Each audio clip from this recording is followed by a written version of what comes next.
कोई तो रामायण सुनता है, कोई गीता सुनता है, कोई भागवत सुनता है, कोई और ग्रंथ सुनता है, लेकिन संत की जीवनी सुनना बहुत बड़े सौभाग्य की बात है। संत की जीवनी के श्रवण से जीवन में जो भी दुर्घटनाएं होने वाली होती है वो घटती जाती है, खत्म होती जाती है और जीवन खुशहाल होता जाता है। आज भावी योगी संत बताना चाह रहे हैं हमें छठे दिन अपनी जीवन की विशेष घटनाओं के विषय में। आपने यानी गुरुदेव ने सर्वसम्मुख विशेष भाव की बात जो रखी, विशेष भाव की बात अपने जीवन में रखी, वो है प्राकृतिक भजन की। प्रकृति अहर्निश भजती है पुरुष को सर्वव्यापी को। ये जो प्रकृति है ये अहर्निश यानी अहर्निश का मतलब रात दिन 24 घंटे पुरुष को यानी सर्वव्यापी, जो हर जगह, सर्वव्यापी का मतलब सब जगह व्याप्त है, प्राप्त है, उस पुरुष को यानी उस नारायण को बसती रहती है प्रकृति। प्रकृति में संत पुरुष ओम की ध्वनि सुनते रहते हैं जहाँ भी जाते हो। भक्त यदि अपना संबंध, अपने प्राणों की गति का समन्वय प्रकृति से कर पाता है तो स्वभावतः है 24 घंटों भजन यानी पुरुष का भजन अपने आप होता रहता है, प्रकृति के साथ ही चलता रहता है। उसे अलग से कुछ भी नहीं करना पड़ता। प्रकृति तो स्थूल भी है, सूक्ष्म भी है। प्रकृति नृत्य करती रहती है राम में रमण कर पाने के लिए। प्रकृति के नृत्य का अवलोकन कर पाना भी भजन है, भक्ति है। अनूठे भाव सम्मुख प्रस्तुत करता है संत, ताकि प्राणी मात्र की भावना जागृत हो पाए, वे सद्भाव ग्रहण कर पाए। अनूठे भाव सम्मुख प्रस्तुत करता है संत, क्यों? क्योंकि प्राणी मात्र की भावना जागृत हो सके। संत के भाव से हर मनुष्य की सोई हुई भावना जो है वो जागृत होती है और तामसिक प्रकृति, राजसिक प्रकृति, इन दोनों प्रकृति से छुटकारा मिल करके सात्विक प्रकृति में प्रवेश कर जाता है संत की जीवनी से, संत के भाव से और संत की अमृत वाणी से। प्राकृतिक भजन का अवलोकन अति गहन है, मतलब बहुत मुश्किल है उसको देखना। यदि हृदय की भावना सरल हो तो उसके लिए प्राकृतिक भजन भी सरल व सहज। यह भी देखा जाता है कि प्रकृति विनोद करती है जो कि प्राणी मात्र के लिए विनाश लीला जान पड़ती है, वह विचलित हो जाता है। पर प्रकृति का अनूठा विनोद प्राणी के लिए भी विनोद का तथ्य बन जाता है यदि प्राणी दृढ़ विश्वास कर प्राकृतिक भजन का अवलोकन करे। यदि ऐसा कर पाता है प्राणी, तो प्राणी व प्रकृति में कोई भेद नहीं रह जाता, दोनों एक रूप हो जाते हैं। यानी ये बाहर की प्रकृति जितने तत्वों से बनी है उतने ही तत्व से हमारा ये जीवन बना है, हमारी प्रकृति। पर मनुष्य अपनी प्रकृति के प्रतिकूल हो जाता है। यदि ऐसा कर पाता है प्राणी, तो प्राणी व प्रकृति में कोई भेद नहीं रह जाता, दोनों एक रूप हो जाते हैं। प्राणी का भजन प्रकृति के भजन में समा जाता है, दोनों का भजन एक हो जाता है। दोनों यानी प्राणी व प्रकृति एक ही भजन एक साथ करने लगते हैं। प्राणी का भजन जो कि क्षणिक था, सामयिक था, प्रकृति के भजन से मिलकर अहर्निश भजन हो जाता है। मतलब पहले तो मनुष्य क्या करता था कि समय समय पे भजन करता है, लेकिन जब संत की कृपा हो जाती है, युग पुरुष जो होते हैं, संत पुरुष हो जाते हैं, वो क्या करते हैं, योगी पुरुष है, वो प्रकृति के साथ ही अपने को जोड़कर और प्रकृति के साथ ही भजन करते रहते हैं।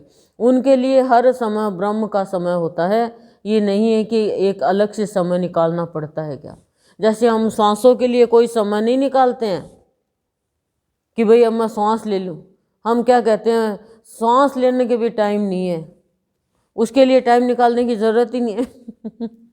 बोलो, है क्या टाइम?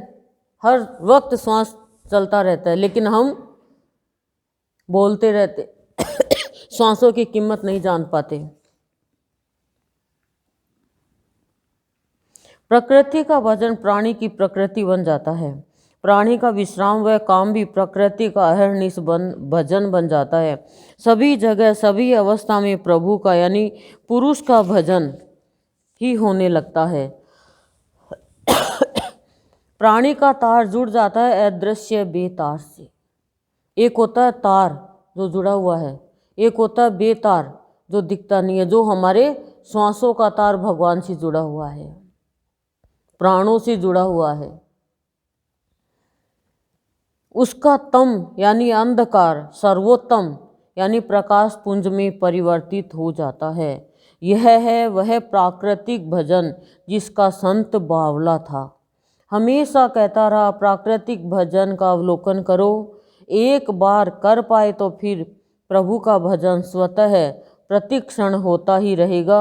यह आपका यानी संत नंदलाल का अपना अनुभव था, बाबा की कृपा से, प्रेरणा से।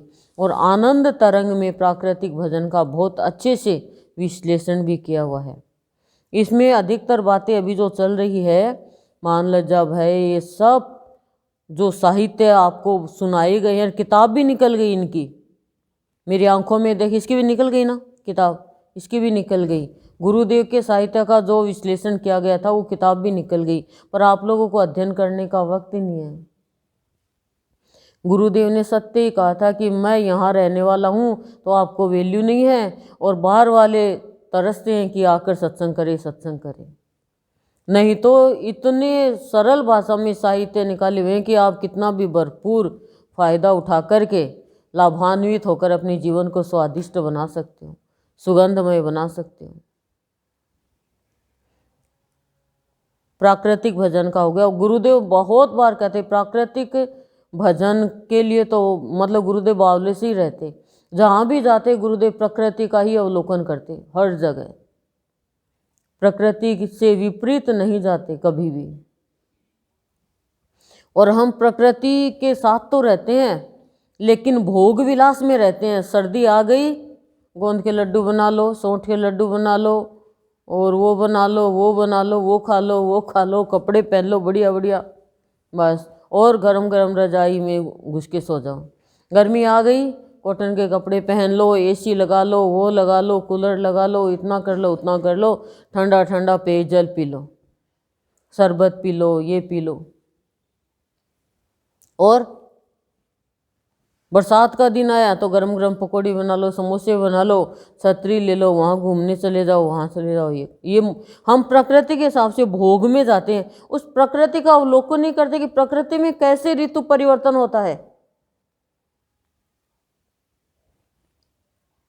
मैं यानी अहंकार, अब ध्यान से सुना, अहंकार का बता रहे हैं। मैं यानी अहंकार का भाव तो एक विचित्र भाव है जिसे समझना, समन्वय कर पाना असंभव सा ही लगता है साधारण प्राणी को। साधारण प्राणी को असंभव लगता है इसको समझना, मैं यानी अहंकार को। और जो समझ लेता है वो तो साधारण रहता ही नहीं है, वो तो असाधारण हो जाता है। मैं यानी अहंकार को बोलचाल की भाषा में मद कहते हैं, ध्यान रखना, गर्व कहते हैं, अभिमान कहते हैं, घमंड कहते हैं, इत्यादि भी कहते हैं। इसके खेल बड़े टेढ़े। प्राणी के मन पर, उसके प्राणों व भाव विचारों पर यह कब अपना असर कर छोड़ता है प्राणी समझ ही नहीं पाता। प्राणों व भाव विचारों पर अपना असर कर डालता है अहंकार, और मनुष्य को पता नहीं चलता कि अहंकार का असर हो रहा है क्या मेरे ऊपर, उसको समझ में नहीं आता बिना संत के ज्ञान के। वो तो सोचता बस मैं ही हूँ, कुछ हूँ तो, लेकिन संत ज्ञान कराता है तब पता चलता है। क्योंकि संत को भी तो एक बार हो गया ना अहंकार कि मैं बचा लूँगा बच्चों को, लेकिन शक्ति ने, महामयी शक्ति ने एहसास कराया कि नहीं। तो भगवान को, गुरुदेव को तो पता ही था, लेकिन लोगों को समझाने के लिए गुरुदेव ने लीलाएं करी कि संत भी बचा हुआ नहीं रह सकता। मनुष्य जीवन लिया है तो कर्म से, कर्म के फल से, माया से सब कुछ करना पड़ता है। श्री राम भी कैसे सीता के लिए रो रहे हैं, बल्कि राम को तो पता था कि असली सीता तो है ही नहीं। क्यों? पर राम ने लीला करी, दो तरह की लीला करी। राम यदि नहीं रोते तो आज कलयुग में कोई आदमी नहीं रोता अपनी और पत्नी के लिए कि राम भी तो नहीं रोए, हम तो राम के पद चिन्हों पे चल रहे हैं।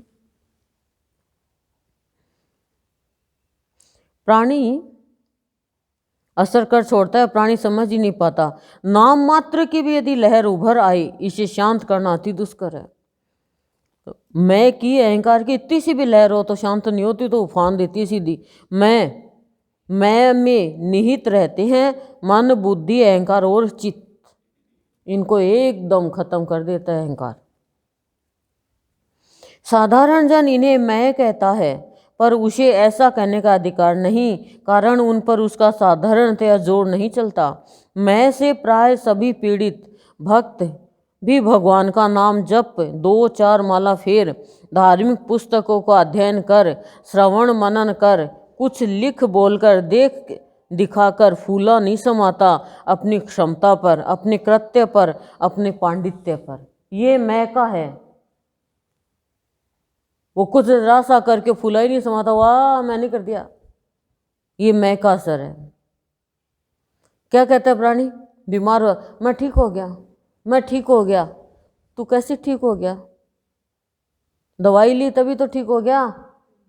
तो ये नहीं कहेगा दवाई से मैं ठीक हो गया, अब मैं ठीक हूं, अब मेरे बुखार नहीं है।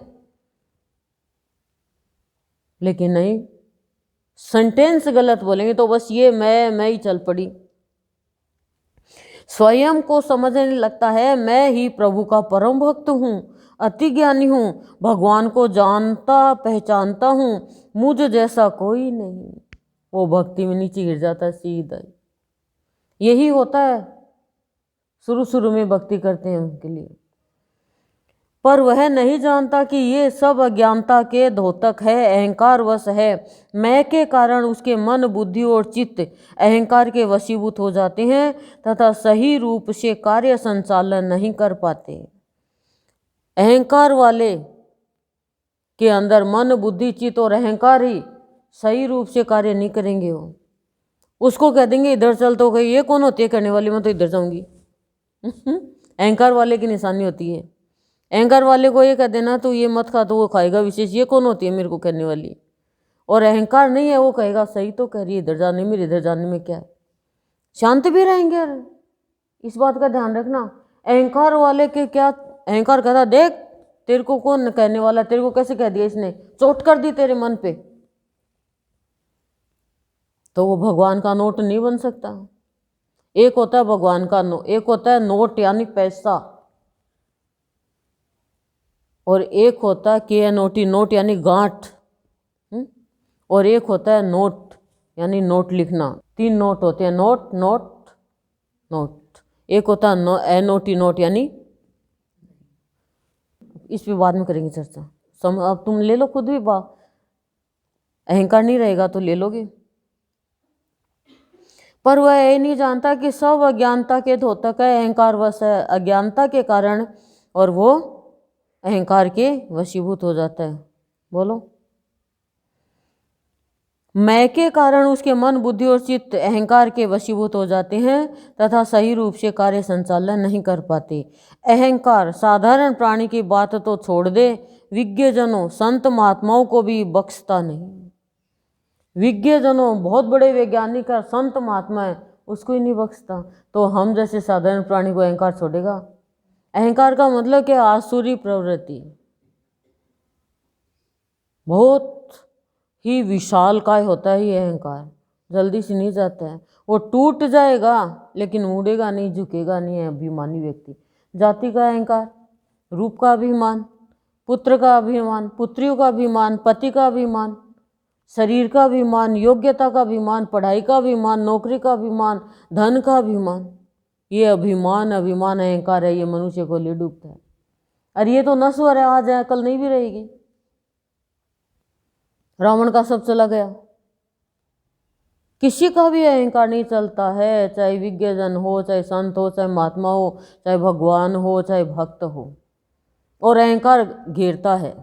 संत ही और भगवान ही अपने प्यारे भक्तों का अहंकार दूर करता है, कि नहीं तो ये उलझ जाएगा। भगवान सिर्फ देखता रहता है कि मेरा भक्त है, मारा जाएगा, इसको अभिमान से छुड़ाना जरूरी है। अर्जुन को छुटाया, भीम को छुड़ाया, अपने दाऊ भैया को अहंकार से छुटाया हनुमान के द्वारा। बहुतों को अभिमान हो गया था। अर्जुन को था धनुर्विद्या का, भीम को था अपने बल का, दाऊ भैया को था कि मैं एक मुष्टि के पहाड़ से या एक मेरे उसे हल से पूरी धरती को हिला दूंगा। सबको हनुमान जी को कहा उसका अभिमान दूर करो, उसका अभिमान दूर करो। नारद को भी हो गया था। तो भगवान रुक्मिणी जी ने पूछा कि आप इनका अभिमान दूर क्यों करना चाहते? बोले मेरे भक्त हैं, मारे जाएंगे। सत्यभामा को हो गया, बहुतों को हो गया, और हमें से भी कितनों का हो जाता है। अभिमानी व्यक्ति भगवान से दूर हट जाता है। स्वाभिमान जरूरी है।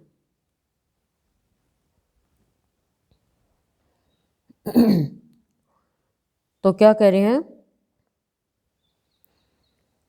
बख्शता नहीं है किसी को भी, ये सबको लपेटे में ले लेता है। उन्हें भी इसकी कसौटी पर सही उतरना ही पड़ता है। किनको? विज्ञजनों को, संत महात्माओं को भी। पाठकों ने पढ़ा होगा भक्त हनुमान का मैंपना। हनुमान के मन में अहंकार पैदा हुआ कि भगवान राम के सब कार्य मैं ही करता हूँ। अहंकार सम्मुख आया कि गिर पड़े समुद्र में, आगे न बढ़ पाए। पुनः इष्ट को स्मरण किया, उनकी शरण में गए, तब कहीं आगे बढ़ पाई। हनुमान जी का भी बता दिया। पाठक गण ने वीर शिवाजी की जीवनी भी पढ़ी होगी। उनके गुरु थे समर्थ गुरु रामदास। उन्हें ज्ञात हुआ कि शिवा को अहंकार हो गया है। शिवाजी अपने गुरु को बहुत मानते थे। गुरु रामदास शिवा को लेकर पहाड़ पर गए। ऊपर चढ़कर उन्होंने शिवाजी से एक पत्थर को तोड़ने के लिए कहा। शिवाजी अहंकार में तो थे ही, पत्थर को हथियार की सहायता से शीघ्र ही तोड़ दिया। पत्थर के टूटने के बाद देखा गया कि उसमें कुछ पानी था तथा कुछ जीव जंतु भी अंदर तैर रहे थे। समर्थ गुरु ने शिवाजी से कहा, शिवा, इसके अंदर जो प्राणी है उन्हें भी क्या तुम ही भोजन देते हो? उन्हें क्या तुम ही पालते हो? शिवाजी को भूल का एहसास हुआ। वो अपने गुरु की चरणों में गिर पड़े, क्षमा याचना की। गुरु ने उन्हें उठा अपने गले से लगा लिया। उपरोक्त उदाहरण से पाठक जान पाते हैं कि मैं किस वेग से दिल दिमाग पर, मैं यानी अहंकार किस वेग से दिल दिमाग पर असर करता है। जिन्हें इष्ट की कृपा व प्रेम प्राप्त है वे संभल जाते हैं। प्रभु उन्हें सही रास्ते पर चलायमान रखता है। वे सत्य व शांति के मार्ग से भटकते नहीं। प्रभु चलाते उनको सही मार्ग पे। अभिमान आता है तो शिवाजी थे स्वामी राम तीर्थ के शिष्य। शिवाजी के अहंकार आ गया, तब गुरु ने देखा दिव्य दृष्टि से, तो ले गए पहाड़ पे और कहा इसको तोड़ पत्थर को। तो कीड़े उसमें चल रहे थे। जीव बोले इसके पेट तू भरता है क्या? अहंकार टूट गया, चरणों में गिर गया। तो गुरु किसी का भी अहंकार नहीं रहने देता। जो गुरु को अपना सर्वे सर्वा मानता है।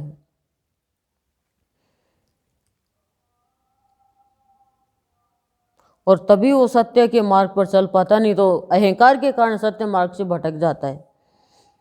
एक न एक दिन प्रभु का भाव पाकर अपनी मंजिल पर पहुंच ही जाते हैं। प्राणों को उस हेतु न्योछावर करते हुए वे जान पाते हैं कि उनका अपना कुछ भी नहीं। मैंपना तो मिथ्याभिमान है। आप कहा करते कि यदि अभिमान ही करना है तो इस बात पर करो कि तुम्हारे इष्ट कितने दयालु है। वाह! अभिमान भी करना तो इस बात पे करो कि तुम्हारे भगवान कितने दयालु है। लेकिन इस बात पे करेंगे ना, मेरी माँ बहुत दयालु है, मेरे पिताजी बहुत दयालु है, क्या मेरे को बहुत दहेज दिया।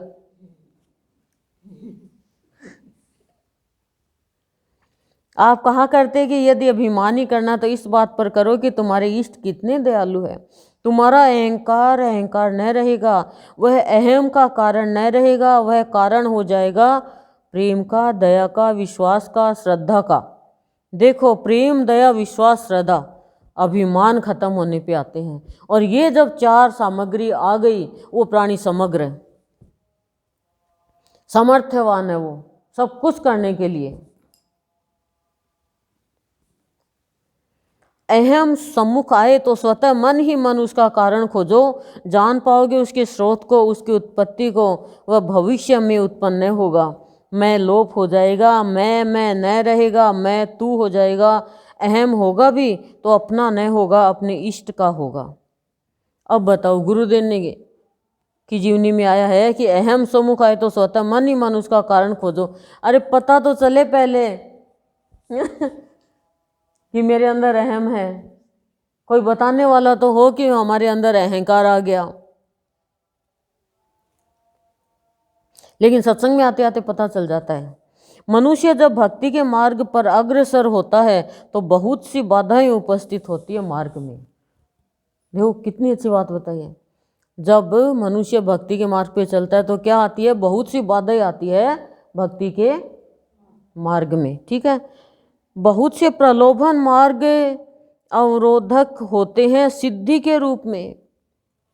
बहुत से प्रलोभन होते हैं, प्रलोभ सिद्धि के रूप में आते हैं। अष्ट सिद्धि होती है, 9 निधि अष्ट सिद्धि, सिद्धियों के रूप में बहुत अवरोध आते हैं। प्रभु कृपा तथा सद्गुरु की छत्र छाया भक्त के ऊपर हो तो वह अपने सही पथ से विचलित नहीं होता। सही पथ से विचलित नहीं होता। सिद्धि देने वाले भी ऐसे मिल जाते, तुम ये काम कर लो, तुम किसी का भी काम कर सकते हो, चमत्कार कर सकते हो। बहुत आए जीवन में, ऐसा नहीं है। लेकिन दिल घबरा गया एकदम। क्यों? सिद्धि वाले को गुरुदेव ने संतवाणी में भी बताया है कि और जन्म लेना पड़ता है। संसार में तो उसकी वाह वाह हो जाती है, लेकिन वो अपना कल्याण नहीं कर पाता। वह उस पर सफल व अनुभवी आरोही की भांति अग्रसर होता रहता है, पर है यह सत्य ही एक कठिन कार्य। सिद्धियां जब प्रशस्त होती है तो भक्त के मानस पटल को पूर्णतया प्रभावित करने का भरपूर प्रयास करती हैं। सिद्धियां जब आती है, किसी को ही आओ, चाहे भक्ति के मार्ग पे कोई चलता है तो सिद्धियां तो आएगी, अपना काम करेगी। लेकिन संत तो सिद्धियों की तरफ देखता ही नहीं है। और लोग सोचते हैं कि सिद्ध पुरुष है, हमारा चमत्कार कर देंगे। सच्चा संत कभी भी सिद्धियों में नहीं जाएगा और न अपने भक्त को जाने देगा।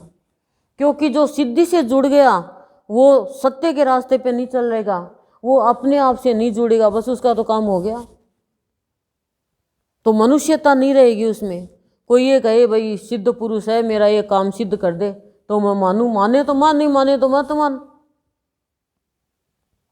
लेकिन सिद्धि कभी नहीं दिखानी चाहिए। सिद्धि दिखाने वाला अपना नाम चाहता है, और नाम चाहने वाला भगवान से अपना काम नहीं बना सकता। याद रखना। क्या क्या बोली? नाम चाहने वाला भगवान से अपना काम नहीं बना सकता, और नाम लेने वाला भगवान से अपना काम बना लेगा।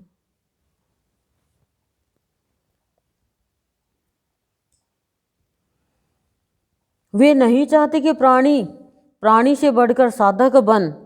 सिद्धियां नहीं चाहती कि प्राणी है, प्राणी से हटकर साधक बन जाए, संत बन जाए, देवतुल्य बन जाए, उस महामयी शक्ति का, उस पुरुष का धोतक बन जाए, उसी का अंग बन जाए। सिद्धियां जब आती है तो मनुष्य में क्षणिक शक्ति का भी प्रादुर्भाव होता है, जिसके भरोसे वह प्राणी मात्र को चकाचौंध करने वाले कार्यकलाप कर पाता है। स्मरण मात्र से, इच्छा मात्र से चकाचौंध करने वाला कार्य कर पाता है। मतलब वो दृष्टि करता है तो जो चाहता है वो हो जाता है, दृष्टि डालते ही। लेकिन उसमें अभिमान आ जाता है। ये सिद्धियां बहुत काम करती है अपना। पर गुरुदेव से बार बार कहते रहो। पहली बात तो हमारी इतनी भक्ति जागृत है ही नहीं, हो जाए उससे पहले प्रार्थना करते रहो, हे गुरुदेव, हे मेरे इष्ट देव, मेरे हृदय पटल पर आप ही रहना। ये झूठी मैं, ये अहंकार, ये सिद्धियां, इनसे मुझे बचाते रहना। कुछ भी देने से पहले मेरी ये दूर कर देना, ये दूर कर देना, ये दूर कर देना। अभिमान नहीं आ जाए। मेरे से कुछ भी अच्छा हो तो मैं निमित्त बन के ही करूं। जिसके अंदर निमित्त का भाव आ गया वो सीमित नहीं रह सकता।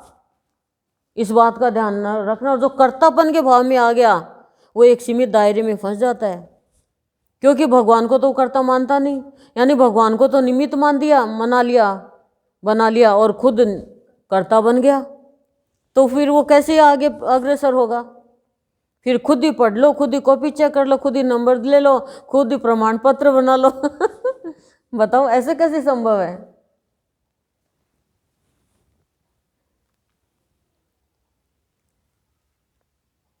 उसका मैं हावी हो जाता है, वह उसे ललकारने लगता है, कहता है तेरे समान और कोई नहीं, तू क्या नहीं कर सकता।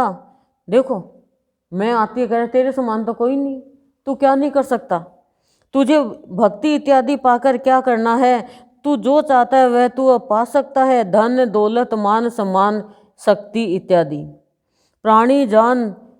प्राणीजन तुम्हें पूजने मानने को उद्धत रहेंगे। ये सब विचार प्रवाह भक्ति के आरोही को भ्रमित कर देते हैं कि भक्ति के ऊपर जो आरोही है, मतलब आगे बढ़ता जा रहा है, ऊपर चढ़ता जा रहा है, उसको भ्रम में डाल देते हैं सब, उसकी रुकावट बन जाते हैं। पर सद्गुरु उसका इष्ट उसे संकेत करता रहता है, आगाह करता रहता है, उसे सही पथ से विचलित नहीं होने देता। तभी तो वो सद्गुरु है जो समय समय पे हमें आगाह करते रहते हैं। हमारा मार्ग गलत है तो हमें बचाते रहते हैं और हमें अंदर ही अंदर सजाते रहते हैं। वो ये नहीं देखता कि ये नाराज़ हो जाएगा, ये इसको मैं कहूँगा तो ये परेशान हो जाएगा, ये बुरा मान जाएगा, ना ना, वो ये सोचता है तो फिर वो सद्गुरु है ही नहीं, वो तो असद्गुरु हो गया। माँ कभी अपने बच्चे के लिए नहीं सोचेगी कि बच्चा नाराज़ हो जाएगा, इसको ये कहूँगी कि मिट्टी नहीं खा बेटा, खिलौने से मत खेल, ये ऐसे हरकत मत कर। माँ सोचती नहीं है। जो माँ ये सोचेगी फिर वो माँ कैसे है? बच्चा चोरी करके लाता है एक, और माँ ये कह दे बेटा बढ़िया काम किया और चोरी करके लाना, तो फिर वो माँ कैसे हुई? और एक माँ ने कह ही दिया बेटा पेंसिल आया कल और भी लाना, फिर वो ड्राइंग बॉक्स ले आया, फिर वो किताब भी चोरी करने लगा, फिर बैग चोरी करने लगा, फिर और चोरी करने लगा, फिर बड़ा चोर हो गया, फिर डाकू हो गया, फिर जेल में डाल दिया, फिर उसको फांसी की सज़ा सुना दी गई। अंतिम इच्छा पूछी, अंतिम इच्छा के लिए कहा मेरी माँ से मिला दो, न माँ मिलने गई तो नाक काट गया। ये क्या किया? बोले तेरे कारण आज यहाँ पे हूँ। पहले दिन तू कह देती बेटा चोरी नहीं करनी तो। इसलिए बच्चा चाहे नाराज़ हो, चाहे भूखा रहे, चाहे ना बोले, बच्चा ये कहे मम्मी आप अच्छी नहीं हो तो भी कहने दो, लेकिन बच्चे को सही लाइन पे तो माला। तभी तो कहते हैं माँ पहला गुरु होती है। एक मनुष्य को फांसी की सज़ा लगी, राजा ने फांसी की सज़ा सुनाई तो कहा कि अंतिम इच्छा पूछी, तो बोला राजा से को बुलाओ, मेरी अंतिम इच्छा कि राजा को देखूं मैं। राजा के पास, राजा गया पास में, हाँ बोल क्या अंतिम इच्छा? बोले मेरी इच्छा मेरी जगह तू फांसी ले।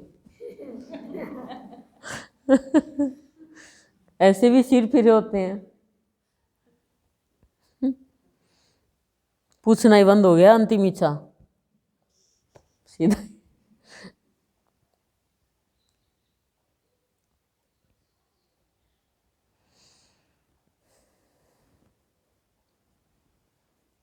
सद्गुरु संकेत करते रहते हैं, आगाह करते रहते हैं, उसे सही पथ पर चलने, सही पथ से विचलित नहीं होने देते। कारण वह इष्ट उस पथ पर चल चुका है, उसे किसी भी दृष्टिकोण से शंका नहीं, वह समर्थ है, वह पूर्ण है, वह सत्य है। सिद्धि को तो ग्रहण करना है सिद्धि के रूप में, सिद्धि को तो सिद्धि के, बहुत सिद्धि है कहते हैं तो चीज़ बहुत सिद्धि है। अरे लोग तो बहुत भ्रमित करते हैं, अरे अब बहुत अनुभव है, आप लोगों का ही अनुभव है, आप लोगों को अज्ञात से रोका गया है, पर आप लोगों को पता नहीं है। भक्त को बहुत रोका जाता है पर आप लोगों को पता नहीं है, आप लोगों को पता चलेगा कुछ समय बाद। उस शक्ति को आलिंगन करना है सीधे साधे वेश परिवेश में सादगी से, ताकि वह प्रभु प्राप्ति में सहायक बन सके, न कि अवरोधक। संत यह सब करता है अपने प्यारों के हेतु। संत की कृपा ही महान है। संत दर्शन, संत मिलन, संत कृपा हरि कृपा के बिना असंभव। संत दर्शन, संत मिलन, संत कृपा बिना हरि की कृपा के नहीं हो सकता। इसीलिए पहले भगवान की पूजा की जाती है और भगवान फिर क्या करता है, संत के पास भेजता है। पहले पढ़ाई करो और वो पढ़ाई जब कर ली पूरी फिर नौकरी, ये पहले नौकरी और फिर पढ़ाई नहीं होता ना। तो पहले पढ़ाई, अब हमने भगवान की पूजा करके मंदिर जाके व्रत उपवास करके पढ़ाई कर ली, अब नौकरी, अब कमाई कर रहे हैं, सत्संग की कमाई, भाव की कमाई, प्यार की कमाई। संत यह सब करता है अपने प्यारों के हेतु। संत की कृपा ही महान है। संत दर्शन, संत मिलन, संत कृपा हरि कृपा के बिना असंभव। बिन हरि कृपा मिले ही नहीं संता, प्राणी मात्र को प्रार्थना करनी है। ध्यान से सुनना, प्राणी मात्र को प्रार्थना करनी, क्या बता रहे हैं, करनी है ईश्वर से, ताकि वह भक्ति पथ की ओर अग्रसर हो सके। उसी की दया के आधार पर, उसी की कृपा पर अवलंबित होकर प्रार्थना करनी है कि हे प्रभु मैं भक्ति के पथ पर आगे बढ़ता जाऊं, मेरे ऊपर ऐसी कृपा बनाई रखना।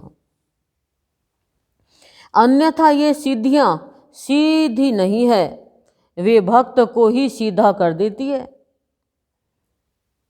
अपना दाव पाकर उसे हरगिज ढीला नहीं छोड़ती, ये सिद्धियां हरगिज ढीला नहीं छोड़ती है, उसे हरगिज ढीला नहीं छोड़ती। वे तो तलाश में रहती है भक्तों के ईश्वर प्यारों के, वाह, भक्तों के ईश्वर प्यारों के तलाश में रहती है कि कैसे हम अटैक करें और इनको भक्ति से विचलित करें। जरा सी सिद्धि आ गई, अरे उसने बोल दिया और वो काम हो गया, अरे उसने मेरे को ये दी और उस मेरे घर में बहुत अच्छा हो गया, ये सिद्धि, इसे क्या मिला आगे बताएंगे सिद्धियों का, बहुत ध्यान से सुनना। लेखक ने स्वयं देखा एक सिद्ध स्त्री को जो भक्ति के पथ पर अग्रसर हो सिद्धियों से खेलने लगी, सिद्धियों से खेलने लगी, खेलती रही शायद जीवन पर्यंत, मतलब पूरे जीवन तक। वे जब सिद्धि करती, उनके हाथों में अपने आप जड़ी बूटियां आ जाती, वे उन्हें आगंतुकों को प्रदान करती ताकि वे लाभान्वित हो पाए। प्राणी जन को तो शायद भला हुआ होगा सिद्धियों के आधार पर उस स्त्री का क्या हुआ, वे प्रभु प्राप्ति के पथ के बीच में ही अटक गई सदा के लिए। इसलिए मनुष्य को चाहिए कि वो कोई सिद्ध पुरुष के पास जाके ये नहीं कहे सिद्धियां दिखाओ आपकी, हमारे ये काम हो जाए। भक्ति भी करी, सिद्धि में चले गए। लोग तो बहुत पूजा करेंगे, घर भर देंगे आपका धन दौलत से, लेकिन अटक गए भक्ति के बीच में। हाँ, उन्हें अथक मान सम्मान प्राप्त हुआ, खाने पीने की कमी न रही, प्रशंसक सेवक तो प्रचुर मात्रा में उपस्थित रहते ही थे। परम पुरुष श्री रामकृष्ण की पुस्तकों में भी यह पढ़ा है कि एक साधक था भक्ति मार्ग का। अब उसके कमी कहाँ रहने देंगे, हमारा काम होगा तो हम किसी को देना ही चाहेंगे कुछ, लेकिन उससे जो सिद्धियाँ कर रहा है उसका जीवन खत्म हो जाता है। और भक्ति वो भी नहीं कर पाता जिसके लिए सिद्धि प्रकट करी है, जिसका काम क्या, भक्ति कहाँ कर पाएगा वो। वह जीवन भर साधना करता रहा तथा उसके आधार पर नदी को खड़े खड़े चलकर पार करता रहा। एक साधक था और साधना कर रहा, और साधना करके वो उस साधना के आधार पर नदी को खड़े खड़े चलकर पार कर देता।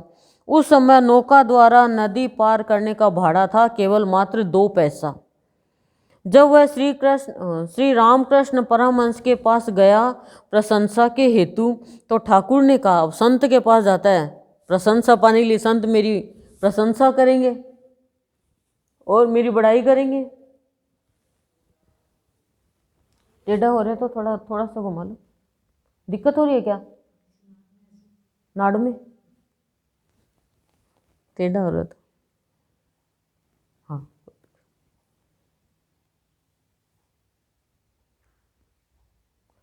जब वह रामकृष्ण परमहंस के पास गया प्रशंसा के हेतु, तो ठाकुर ने कहा, तुमने इतनी साधना कर सिद्धि प्राप्त की 2 पैसे की, ये लो। वो तो प्रशंसा के लिए गया और संत ने कह दिया कि तू 2 पैसे के लिए साधना करी, यही पाया क्या बस। तुमने वही प्राप्त किया जो अन्य व्यक्ति 2 पैसा देकर पाता है। भाई 2 पैसा देकर पार कर देता, तुमने भी वही पाए इतनी साधना से। तुम्हारा मन क्या शांत है? तुम्हारे मन में क्या अहम भाव नहीं कि तुम नदी पार करते हो पैदल चलकर? कि तुम्हें अभिमान नहीं है क्या कि तुम नदी पार कर रहे हो पैदल चल के? तुम्हारा हृदय क्या आनंद रस चख पाता है? आनंद का मिलेगा, उसमें तो अहंकार आएगा। उसे अपनी भूल का आभास हुआ, वह चला गया भक्ति को प्राप्त करने सही तरीके से परम पुरुष की कृपा पाकर। तो यह है सिद्धि का खेल। तो सिद्धियां आ ही जाती है भक्ति के मार्ग में। साधना करते करते संत नंदलाल कहता कि सिद्धियों से न खेलो, ये तुम्हें पथभ्रष्ट कर देगी, इनसे बचकर रहो। ये जब सम्मुख आए इन्हें नमस्कार कर पार करो आगे। सिद्धियों के चक्कर में पड़ने वाला व्यक्ति भक्ति भाव के पथ से भटक जाता है, उसका लक्ष्य अधूरा रह जाता है। संत नंदलाल भी जब सत्य पथ का अनुगामी बना, उसके सम्मुख भी सिद्धियों ने खेल दिखाए। गुरुदेव के पास भी सिद्धियां आ गई, उनमें भी शक्ति आई जिसके बल पर वे अपना या अन्य का भविष्य जान जाते थे। भविष्य जान जाते थे, इतनी सिद्धि आ गई। बहुत सी सिद्धियां सम्मुख उपस्थित हुई, पर प्रभु कृपा के आधार पर गुरुदेव उन्हें पहचान पाए, उन्हें नमस्कार किया तथा त्याग दिया सदा के लिए।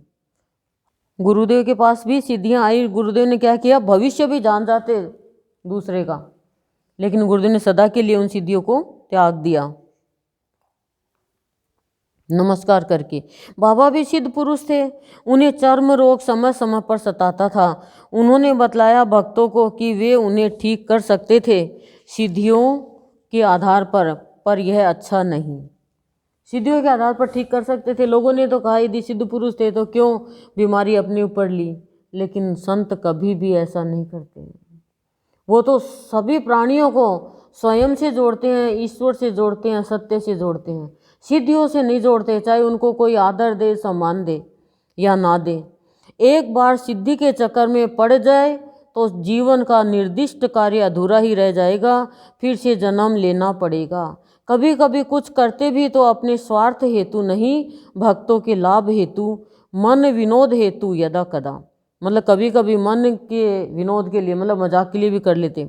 संत तो विरोधक था ही सिद्धियों का, पर भाव में आकर अपने भक्तों के लिए बीच बीच में कह डालते थे और सिद्धियां कार्य कर डालती थी। सिद्धियां कार्य कर डालती थी उनके आदेशानुसार, कि उनकी वाणी से जो निकल गया सिद्धियों ने काम कर दिया। यही तो होता है, सिद्धियां काम कर देती है, फिर उसको अहंकार आ जाए, लेकिन संत को कभी नहीं आता। एक सच्ची घटना आंखों देखी है। आपके पास एक स्त्री भक्त आई रुदन करती हुई कि मेरे बेटे के लकवा हो गया है, डॉक्टरों ने कह दिया है कि अस्पताल में जहां वह भर्ती है उसके ठीक होने की आशा बहुत ही नगण्य है। आप उसे कृपा कर ठीक कर दें। उसका क्रंदन आप सह न सके, दिल पसीज ही गया, भाव में आ गए, मुख से वाणी निकली, जा ठीक हो जाएगा बाबा की कृपा से, चिंता मत कर। वह रोगी दूसरे दिन से इस सुधार पथ पर अग्रसर हुआ तथा समय पाकर ठीक भी हो गया। कि डॉक्टरों ने कह दिया भाई मुश्किल है ठीक होना, लेकिन दूसरे दिन से ही ठीक हो गया। गुरुदेव की वाणी तो सत्य होती थी। आप सर्वदा कहा करते कि सिद्धि का असर सिद्धि करने वाले पर प्राय बुरा पड़ता है। जो सिद्धि दिखाता है ना, उसके ऊपर बहुत खराब असर होता है, उसे व्यक्तिगत रूप से हानि होती है, किसी को पता भी नहीं चलता है। लेकिन लोगों को क्या परवाह है, लोगों को तो सिद्धियां चाहिए बस, कि हमारा काम सिद्ध हो जाए। उसे कभी कभी स्वयं भोगना पड़ता है। पाठकों ने आगे पढ़ा होगा कि एक प्रेमी जन को, जो कि बिच्ची चर्म रोग से पीड़ित था, ठीक होने का अभय दान संत द्वारा दिया गया था। परिणाम हुआ वह तो ठीक हो गया, आपको जीवन भर उसे स्वयं भोगना पड़ा ही। परम पुरुष श्री रामकृष्ण को भक्त मंडली पूछती, ठाकुर आपके गले में कैंसर कैसे हुआ? आपने कोई बुरा कर्म नहीं किया, आपने किसी का बुरा चाहा भी नहीं, आपका स्वास्थ्य सर्वदा सबल रहा, आपको कोई बुरा व्यसन भी नहीं। ठाकुर ने कहा यह तो भक्तों का प्रसाद है जिसे ग्रहण करना ही पड़ता है। संत तो किसी का बुरा चाहते ही नहीं, लेकिन भक्तों की बीमारी ले लेते हैं। ठाकुर ने कहा, यह तो भक्तों का प्रसाद है जिसे ग्रहण करना ही पड़ता है। एक बार की बात है, आपने किसने, गुरुदेव ने अपने श्रीमुख से लेखक को बतलाया। गुरुदेव बता रहे हैं लेखक को, वो अपनी बात बता रहा है यहाँ पे हमें लेखक।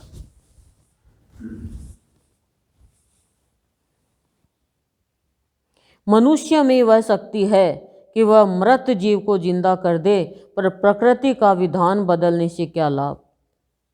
मनुष्य में वो शक्ति है कि मरे हुए को भी जिंदा कर दे, लेकिन प्रकृति का विधान बदलने से लाभ क्या होगा, इसमें क्या प्रॉफिट है। आपने एक बार मन विनोद के लिए या परीक्षा रूपेण एक मृत पक्षी को साधना के बल पर जिलाया। गुरुदेव कह रहे हैं कि एक पक्षी मर गया और गुरुदेव ने जिंदा कर दिया साधना के बल पर। पक्षी मृत अवस्था से जीवित अवस्था को प्राप्त हुआ तथा अपने कर्म करने के उद्यत हुआ। स्वतः विचार आया आपके मन में, क्या पता इसके संस्कार कैसे हैं, इसकी जीवन घड़ी अवश्य शेष हो चुकी है, यह वापस चला ही जाए तो उत्तम होगा। और वह फिर से मृत अवस्था को प्राप्त हो गया। आगे चलकर आपने संकल्प किया कि ऐसा कार्य फिर न करूँगा। जो चल बसा सो चल बसा, प्रकृति के विरोध नहीं जाना है। बाबा भी स्वभाव से विनोदी थे, यदा कदा मन विनोद के खेल खेल ही लिया करते। कभी मूसलाधार वर्षा को रोक देते, कभी बिल्कुल सूखे दिन में वर्षा करवा लेते, कभी वर्षा करवाते एक निर्धारित स्थान पर, कभी तेजी से। महापुरुष ये कर्म करते हैं अहंकार से दूर रहकर, अपने स्वार्थ के लिए कदापि नहीं, न ही मान प्रतिष्ठा के लिए। कि महापुरुष सबके कल्याण के लिए करते हैं, अपने मान प्रतिष्ठा के लिए नहीं करते। ध्यान से सुनो। साधारण प्राणी तो सिद्ध की सिद्धि ही देखता रह जाता है। जो खाली भोग वासना में है, बाहरी कर्मकांड में लगा हुआ, वो साधारण प्राणी क्या करता है, वो तो खाली सिद्धि की सिद्धि देखता है, भक्ति नहीं देख पाता। आश्चर्यचकित हो जाता है सिद्धि की सिद्धि देखकर। वह यह नहीं जानता कि रिद्धि सिद्धि तो ऐसी वस्तुएं हैं जिसे संत साधारणतया छूना ही नहीं चाहता, स्पर्श भी नहीं करना चाहता। वे तो उसे उपलब्ध है ही, केवल इच्छा करने की आवश्यकता होती है। पर वह संत जानता है सत्य क्या है, उसे क्या करना और क्या नहीं करना चाहिए। मनुष्य ईश्वर की कृपा पा क्या नहीं कर सकता। ध्यान से सुना, एकदम जागृत दिमाग को जागा करके कुछ भी कर सकते हो आप। मनुष्य ईश्वर की कृपा पाकर क्या नहीं कर सकता। वह एक जगह बैठकर विश्व के किसी भी अन्य स्थान पर कुछ भी कर सकता है, ऐसा संभव है, ऐसा संभव है। अब पॉइंट बता रहे हैं कि संभव कैसे होता है। इष्ट पर पूर्ण विश्वास हो, नंबर 1, कि सत्य क्या है ये तो संत जानता है, ये क्या करना क्या नहीं करना, लेकिन मनुष्य ईश्वर की कृपा पाकर क्या नहीं कर सकता। वह एक जगह बैठकर पूरे विश्व में किसी भी अन्य स्थान पर कुछ भी कर सकता है। नंबर 1, इष्ट पर विश्वास, पूर्ण विश्वास, इतना सा है विश्वास होगा तो नहीं होगा। नंबर 2, शरणागति का पूर्ण भाव कि मैं तो तेरी शरण में हूं। नंबर 3, किसी से बदला लेने की भावना नहीं हो, किसी से भी। नंबर 4, स्वयं का कोई स्वार्थ न हो। नंबर 5, जन जन के हेतु विश्व के कल्याण हेतु हो, जन जन के हेतु विश्व के कल्याण। ये 5 पॉइंट यदि मनुष्य के अंदर 5 गुण है तो फिर वो मनुष्य किसी का भी, दूर बैठे भी, पूरे विश्व में कहीं पर भी और अपनी भावना भेजकर भला कर सकता है, कल्याण कर सकता है। एक समय की बात है, देश में रेलवे की हड़ताल हो गई। जन जन प्रभावित हुए बिना नहीं रह सका। समझौता होने के कोई आसार नजर नहीं आ रहे थे। द्रव्य वस्तुओं की कमी, कीमतों में वृद्धि, यातायात ठप, सभी दुखी। अवस्था देख आपने प्रार्थना की बाबा से, आपसे रहा नहीं गया। इष्ट की कृपा हुई, हड़ताल समाप्त हुई। कोई जान भी न पाया कि यह सब कैसे हुआ, जानने की आवश्यकता भी न थी। उद्देश्य तो शक्ति प्रदर्शन का था ही नहीं। आज भी प्रदर्शन की अमृतवाणी थी, उद्देश्य तो शक्ति प्रदर्शन का था ही नहीं। देश कल्याण की भावना, जन जन का सुख दुख, यही सब सम्मुख था। परंतु बात यह सत्य है कि न तो आप सिद्ध पुरुष थे, न ही आप सिद्धि से खेलना चाहते थे। आप तो प्रकाश में आना ही नहीं चाहते थे। आप तो प्रचार के विरोधी थे। आप चाहते थे प्रसार हो, वह भी सत्संग का, भक्ति भाव का, आनंद प्रेम का, सत्य शांति का। गुरुदेव प्रचार नहीं चाहते, प्रसार चाहते। प्रसार का मतलब क्या होता है? अंदर ही अंदर बात होना। जैसे प्रचार करते हैं दुकान पे, इस पे दीवार पे लिख देते हैं, ऐसे नहीं। जैसे एक इंसान से दूसरे इंसान में उसकी बात से, उसके व्यवहार से, उसके आचरण से बात फैली, फिर उसके फेस टू फेस फैली, ऐसे ये प्रसार हुआ। आप तो संत थे विशाल हृदय वाले, शांति का पाठ पढ़ाने वाले। आपका मान सम्मान से क्या संबंध, रिद्धि सिद्धि से क्या लेना देना। यदा कदा करते भी तो उपरोक्त बातों को ध्यान में रखते हुए, अहंकार तो लेस मात्र भी न उभरता। सब कुछ होता था सद्गुरु की कृपा पर आधारित हो। आप जब परम भाव में रहते, गुरुदेव की विशेषता बता रहे हैं कि आप जब परम भाव में रहते तो उसी के भाव में भक्तों को इच्छा अनुसार वरदान दे ही डालते। भावुक हो जाते गुरुदेव भी, परम भाव यानी पवित्र भाव में, ईश्वरीय भाव में रहते, तो जो भक्त आते उनकी इच्छा अनुसार दे देते वरदान। यह आभास ही नहीं रहता कि आप क्या कह रहे हैं, क्या कर रहे हैं, इसका प्रभाव आप पर कैसा पड़ेगा इत्यादि। सन 1969 की घटना है। आप कलकत्ता से बम्बई भ्रमण को निकले। वहाँ से लौटने के पूर्व आप द्वारिका धाम भी हो आए।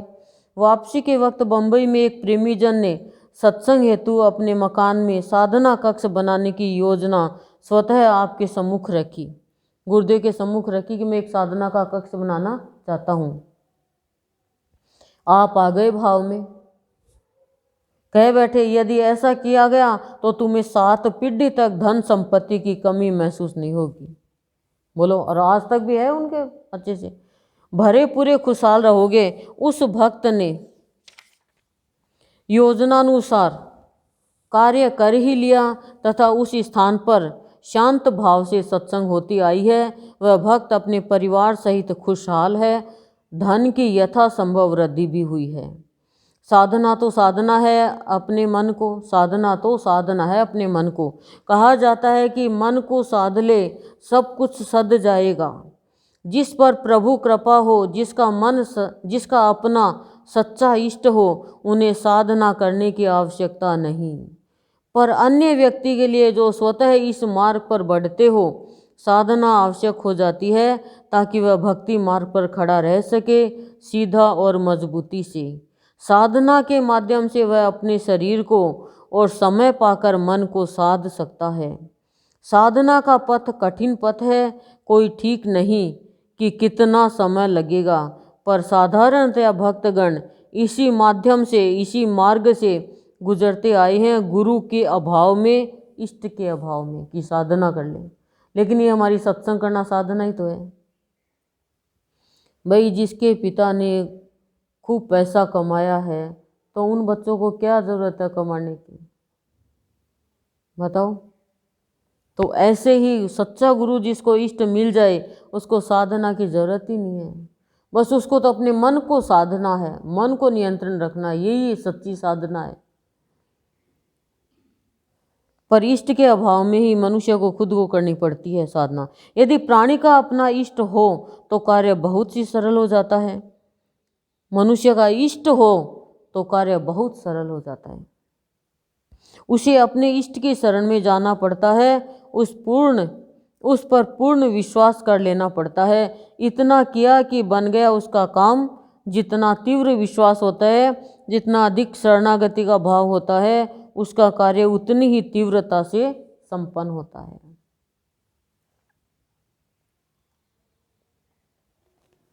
इष्ट के प्रति पूर्ण शरणागति का भाव व अटूट विश्वास सरल है जरूर, परंतु मनुष्य ऐसा कर ही नहीं पाता।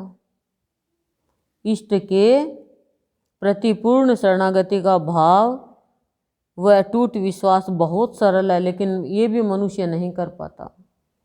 संत ने कहा, जप तप योग बिना ही भाव सुधा प्याई, पर ऐसा विश्वास नहीं कर पाता भक्ति के पथ का पथिक। अतः आप भी भक्त की दृढ़ता के लिए, मन की स्थिरता के लिए कतिपय प्रेमियों को साधना का मार्ग अपनाने को कहते, विशेषकर वे जो इस मार्ग के नवीन पथिक होते, जिनमें विश्वास की कमी होती, उनको कहते तुम भी साधना करो। गुरुदेव भी कहते नहीं साधना की जरूरत नहीं, लेकिन जिनमें विश्वास की कमी है, और कभी कभी प्रेमियों को साधना का मार्ग अपनाने को कहते, विशेषकर उन्हें जो नए और विश्वास की कमी। यह बात है जून 1970 की, जब आप मसूरी में थे। लेखक का मिलन आपसे वहाँ प्रभु कृपा से हो ही गया। अब मैसूरी की बात बता रही हैं। उसी मध्य साधना भक्ति की बहुत सी गूढ़ बातें आपने बतलाई। आपने कहा तुम्हें थोड़ा ध्यान करना चाहिए। लेखक कह रहा, जिसने लिखे ना जीवनी, वो बता रहा है कि गुरुदेव के साथ मैसूरी गया तो गुरुदेव से बातचीत हुई। वो बता रहा है कि तुम्हें ध्यान करना चाहिए। प्रातःकाल उठकर अनहद के बोल सुनने का प्रयास करो। व्यर्थ की बातों पर ध्यान न दे, सत्संग किया करो। तो कभी आप कहते प्रातः बेला उठकर पद्मासन में बैठो, ओम ओम ओम की ध्वनि गुंजरित करो। दोनों तर्जनी उंगलियों को अंगूठों से घुमाते हुए हल्के रूप में स्पर्श मात्र करवाओ। ऐसा करते वक्त अपने इष्ट का ध्यान रखो तथा आनंद का अनुभव करो। अंगूठा ईश्वर का रूपक है, तर्जनी अंगुली प्रकृति की। दोनों के थोड़ी दूरी से मिलन पर एक अलौकिक भाव उपस्थित होता है, आनंद का। ऐसा करते वक्त अंगूठा व अंगुली एक दूसरे को स्पर्श न कर पाए तो अधिक सुंदर कार्य होगा। कभी कहते नियम से अपने मुखारविंद को निहारते रहो। दर्पण के सम्मुख बैठकर चिंतन मनन करते हुए अपने इष्ट को निहारते रहो। ऐसा नियमित रूप से करो पूर्ण विश्वास के साथ। ओम पद्मासन में बैठ के, ये ईश्वर का रूप है कि इनको घुमाते रहो लेकिन स्पर्श नहीं हो। तो ये प्रकृति का रूप है और ये नारायण का है, तो बहुत लाभ होगा। ऐसा नियमित रूप से करो पूर्ण विश्वास के साथ।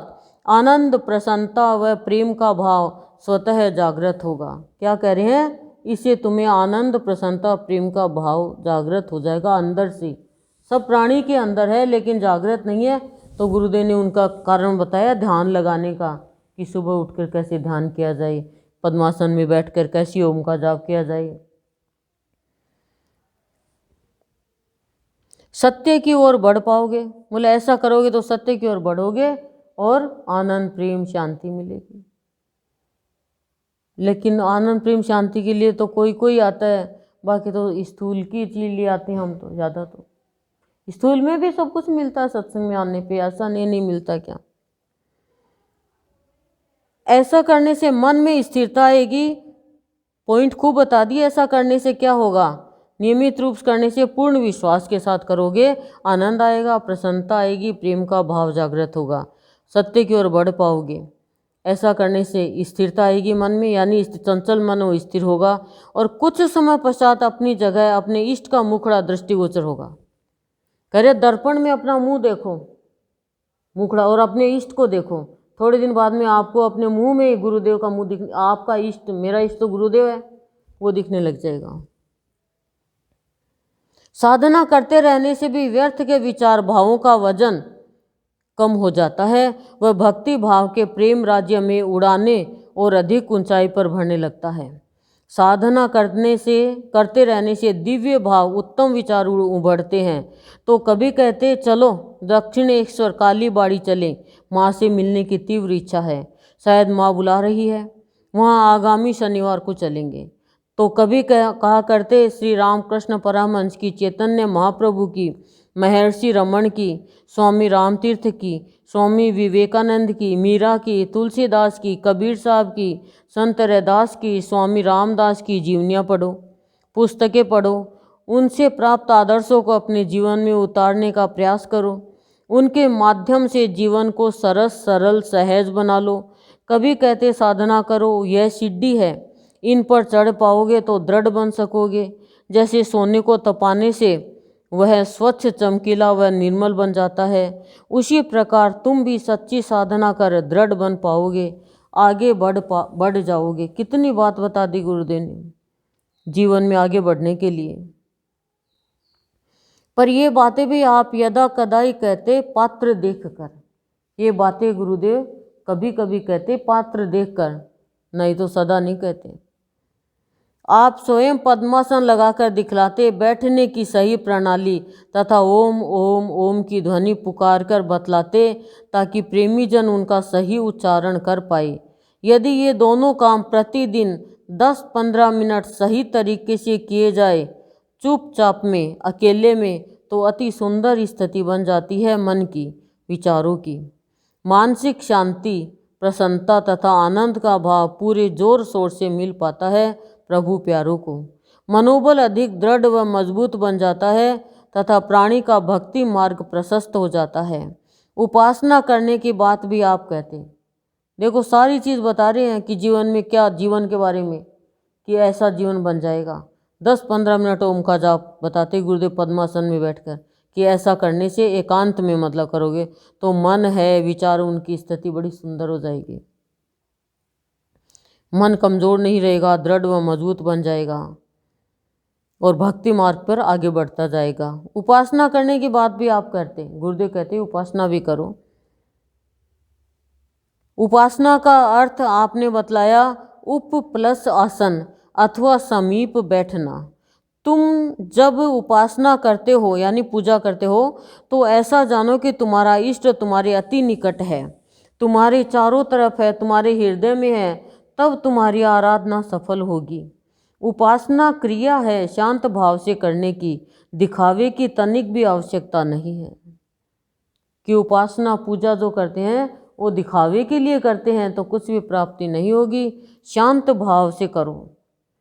कभी आप कहते हो ओम का जाप नियम से किया करो, इससे मन स्थिरता को प्राप्त होगा। जाप की आवश्यकता होती है प्रारंभ में, प्रभु प्राप्ति के पश्चात तो सब कार्य स्वतः होते ही है। ओम का जाप सबसे अच्छा है। राम तथा कृष्ण का भी जाप किया जा सकता है। जाप करने से, साधना करने से मनुष्य की वाणी सुधर जाती है, उनमें विशेष आकर्षण पैदा हो जाता है। वाणी में विशेष आकर्षण होता है ना संतों के, क्यों? क्योंकि वो अंदर ही अंदर ओम का जाप करते हैं।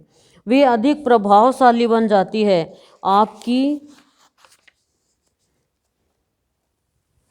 प्रथम व परम भक्त बीबी जी ने भी जोर दिया कि ओम मंत्र का जाप अवश्य करो, प्रातः बेला और रात्रि समय सोने के पहले नियम से। इससे मानसिक शक्ति प्राप्त होगी, परमार्थ के कठिन मार्ग पर सरलता व सफलता से अग्रसर हो सकोगे। परमार्थ के कठिन मार्ग पर सरलता और सफलता से आगे बढ़ सकोगे ओम का जाप करने से। आप किसी किसी प्रेमी को गायत्री मंत्र का जाप भी बतलाते। बातचीत के दौरान आप कभी कभी कतिपय विशेष शब्दों का भाव, उच्चारण की शैली, इनका शरीर व मन पर प्रभाव इत्यादि भी बतलाया करते। ओम शब्द की महत्ता बतलाते बतलाते उसे स्वयं सही रूप से उच्चारण करते। देखा जाता कि ओम ओम ओम के उच्चारण के पश्चात आपके रोम खड़े हो जाते, रोमावली हर्षित हो जाती तथा कुछ समय पश्चात स्वतः पूर्ण अवस्था में स्थित हो जाते। सही उच्चारण से पूरा शरीर पुलकित हो जाता है तथा भीतर वही ध्वनि ओम गुंजारित होती रहती है। यह अवस्था होने से ही समझना चाहिए कि कार्य पूर्ण रूपेण सफल हुआ। कि गुरुदेव ओम का जाप बताते तो सब रोमकूप खड़े हो जाते। अपन तो मुंह से बोलते हैं और संत तो अब भीतर से बोलते हैं ना ओम का उच्चारण, चाहे 3 बार ही लो लेकिन अंदर से आवाज उठे ओ, एकदम ऐसे खोखलापन सा लगेगा।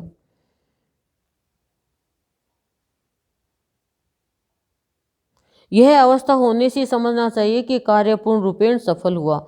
आप जब किसी बात को बतलाना शुरू करते तो उसकी बारीकियों को बड़े प्रेम व चाव से बतलाते। हर बात को बारीकियों से और चाव से और प्रेम से बताते।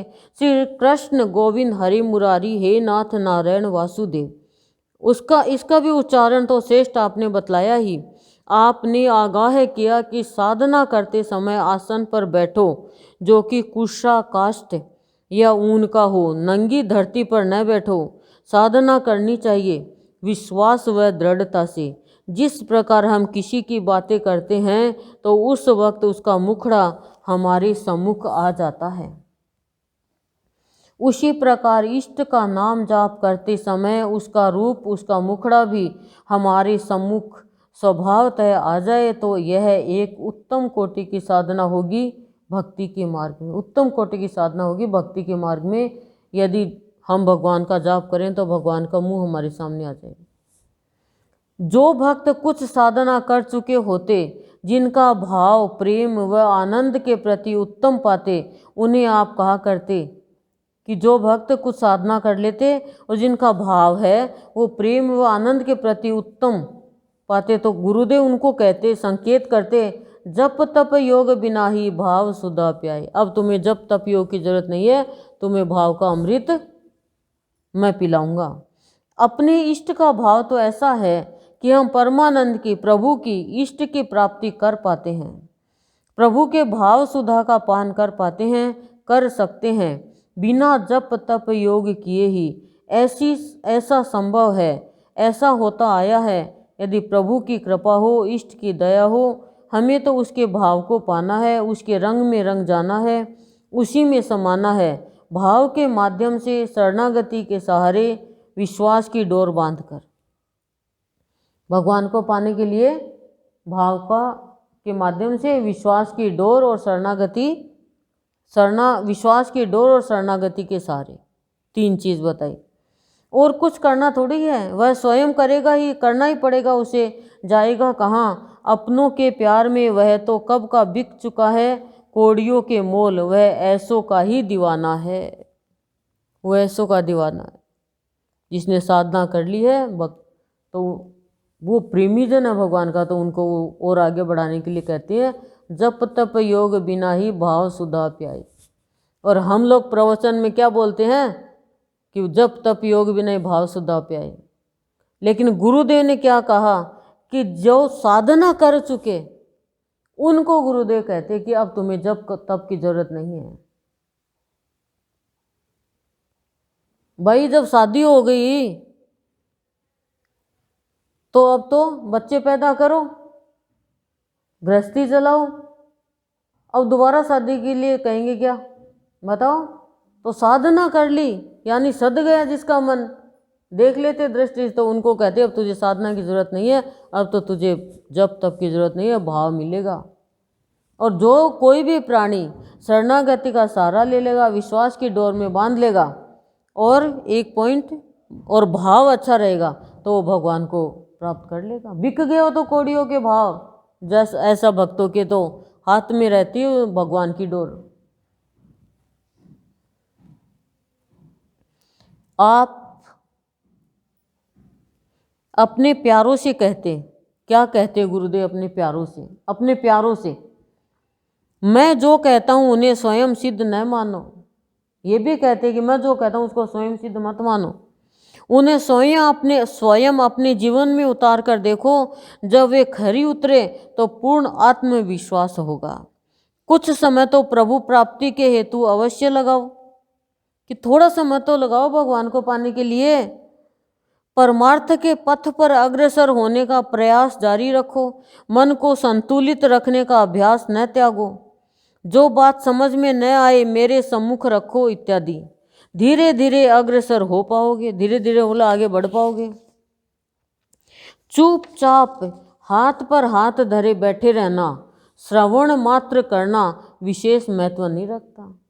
कि चुपचाप हाथ पे हाथ धर लिया और सुन ली मेरी बात और चले गए, बोले ये कोई विशेष महत्व नहीं है। कुछ करो, हाथ हिलाओ, हाथ पे हाथ मारो। एक अमृतवाणी है, हाथी सा शरीर चींटी सी चेष्टा, कैसी सफलता मिलेगी बताओ? अच्छी पुस्तकों को अध्ययन व उनके भावों का हृदयंगम करो। गुरुदेव की पहले तो पुस्तक नहीं थी, तब गुरुदेव ने इन किताबों का नाम बताया। गुरुदेव की इतनी किताबें निकली हुई है, एक पन्ना दो पन्ना तो नियम से पढ़ो। 2 रोटी खाओ तो 2 पन्ना पढ़ लो, 3 रोटी खाओ तो 3 पन्ने पढ़ लो, 4 रोटी खाओ तो 4 पन्ने पढ़ लो। लेकिन दोपहर में ये नहीं है, दोपहर की रोटी काउंट होगी। सुबह उठो जब से लेकर सो जब तक कितनी रोटी खाते हो उतने पन्ने तो पढ़ लो। एक एक करके एक रोटी खा ली, एक पन्ना पढ़ लिया, अब दूसरा पन्ना पढ़ लिया। बोलो। और कई बार क्या होता है, 2.5 रोटी खाते हैं तो 2.5 पन्ना पढ़ लो। नहीं क्या? और ज़्यादा पढ़ो तो सब्जी का अलग पढ़ लो, दही का अलग पढ़ लो। लेकिन पढ़ो तो सही, हाथ पे हाथ धरे, सुनने से खाली आने से कैसे होगा? ठीक है, श्रवण भक्ति सबसे बड़ी भक्ति है, लेकिन खाली रत्नाकर सुन ही लेता, मीराबाई सुन ही लेती, ध्रुव सुन ही लेता, तो भगवान को पाने के लिए कुछ ही नहीं करते हो। तो ध्रुव ने सुना कि परम पिता की गोद सबसे बड़ी है तो निकल गया, कितना कष्ट सहा उसने भक्ति में। मीराबाई ने सुना कि तेरा तो वर यही है, वो तो भक्ति में लग गई। और हम तो ये सोचते हैं, हम तो हाथ पे हाथ धरे बैठे रहे, हम तो, और हमारे तो मुंह में कोई चाय ला के लगा दे, बोतल, वो भी। बताओ ऐसे कैसे संभव होगा? भक्ति करने के लिए, भगवान को पाने के लिए मेहनत तो करनी पड़ेगी, परिश्रम तो करना ही पड़ेगा। तो क्या होगा, जब परिश्रम करोगे, कुछ करोगे, तो हम कह रहे हैं ये तुम्हारे मानसिक धरातल को शुद्ध करने में, ऊंचा उठाने में अवश्यम भावी सहायक होंगे। मानसिक धरातल ऊंचा उठ जाएगा, जो क्षुद्रता है, दीनता, हीनता, वो खत्म हो जाएगी गुरुदेव की अच्छी अच्छी पुस्तकें पढ़ने से और गुरुदेव की बातों का श्रवण करने से। और सुनने के बाद में भी चाहे अध्ययन भी नहीं करो तो वैसा तो करो। लेकिन हमें तो आदत पड़ी हुई है ना, चौथ की कहानी कही भाई दौरानी की जिठानी की, तो भगवान उन खराब दियो उसे तो कोई नहीं ना दिए, और मन भी ना दिए, और मन अन्न दे, धन दे, दीदा दे, गोडा दे, काया दे, माया दे, पीर शास्त्र को सुख दे। तो हमने वही मांगना सीख लिया, बस काया दे, माया मांग ली, काया मांग ली। अब यहाँ पे आके मांगना सीखा, भक्ति दे, शक्ति दे, ज्ञान दे, विवेक दे, आनंद दे, प्यार दे, ये दे, वो दे। ये तो कोई मांगता ही नहीं, नहीं मांगता है। बिना गुरु जिसका बन गया वो मांगने नहीं देगा फिर ये अन्न धन, नहीं तो अन्न धन में चले जाएंगे। अन्न धन का भंडार तो ऐसे ही भर देगा वो। अपने हृदय के उद्गारों को लिपिबद्ध करने का प्रयास करो, इससे तुम्हारी चिंतन, मनन शक्ति व प्रेरणा का यथासंभव विकास होगा। प्रभु दर्शन तो होकर ही रहेंगे। किसी किसी भक्त को हवन संपादित करने की बात भी कहते, मतलब गुरुदेव जैसा भक्त देखते ना, जो पात्र तैयार है कैसा है, उसको उसके मुताबिक पूजा पाठ बताते। हवन करने से वातावरण शुद्ध, शांत व निर्मल बनता है। आप स्वयं भी हवन किया करते। श्री सत्संग सदन की स्थापना के पूर्व आपने अपने तुल्लापट्टी वाले निवास स्थान पर हवन संपादित किया था। यज्ञ के 4 कलश आपने सावधानी से संभाल कर रखे, जो आगे चलकर उपरोक्त सदन की नींव के चारों कोनों में रखे गए।